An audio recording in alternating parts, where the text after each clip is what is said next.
गरीब लोग जीने के लिए हर तरह का काम करते हैं, वेश्यावृत्ति भी इसमें शामिल है। लेकिन जब बात गौ माता की आती है तो ये सब बेकार के बहाने लगते हैं।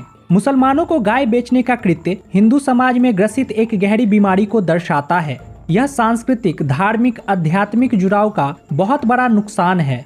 बड़ी बड़ी धार्मिक कथाओं का आयोजन, गीता पाठ या होली मेलों के आयोजन और मौज मस्ती को हम धर्म से जोड़कर खूब खुश होते हैं, लेकिन इस पर ध्यान देने की बात नहीं है। इन आयोजनों का धर्म से कोई वास्ता नहीं, बल्कि यह कैंसर के मरीज का अंतिम नृत्य जैसा है। एक समय की बात है, बिहार में अकाल के बाद स्थिति खराब थी। तब ग्रामीण हिंदुओं ने भूख से मरना पसंद किया, लेकिन उन्होंने अपनी गायों को अंत तक खिलाया। तब गरीबी 100 गुना अधिक थी। इसके अलावा आपको पता ही होगा कि अकाल के समय पीड़ित भूखों में नरभक्षण तक शुरू हो जाता है, जहां चीन और अफ्रीका में ऐसी कई रिपोर्टें सामने आई है। वहीं भारत में तो ऐसे कामों की तो बात ही छोड़िए, लोगों ने अपनी जान की कीमत पर अपनी गायों को बचाया। धर्म को वास्तविक जीवन में ऐसे ही जिया जाता है, ना कि मंदिरों, मेलों और पार्टियों में आडंबर करके।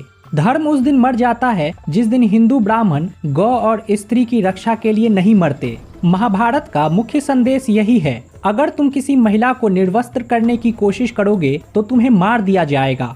शिवाजी को गौ प्रतिपालक इसलिए नहीं कहा गया था। अगर गरीब हिंदू पैसे कमाने के लिए अपनी गायें बेच रहे हैं तो इसका मतलब यह है कि धर्म मर चुका है। बड़े मांस के कारोबार के मालिक अमीर मारवाड़ी और जैन को भूल जाइए। अगर गरीब ऐसा कर रहे हैं तो इसका मतलब है कि यह एक बड़ी मुसीबत है।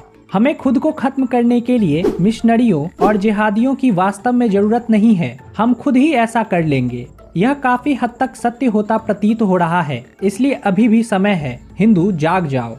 सत्य का अभाव नहीं होता, असत्य का आधार नहीं होता। तत्वज्ञानी इसी तरह से सत्य और असत्य में अंतर करते हैं।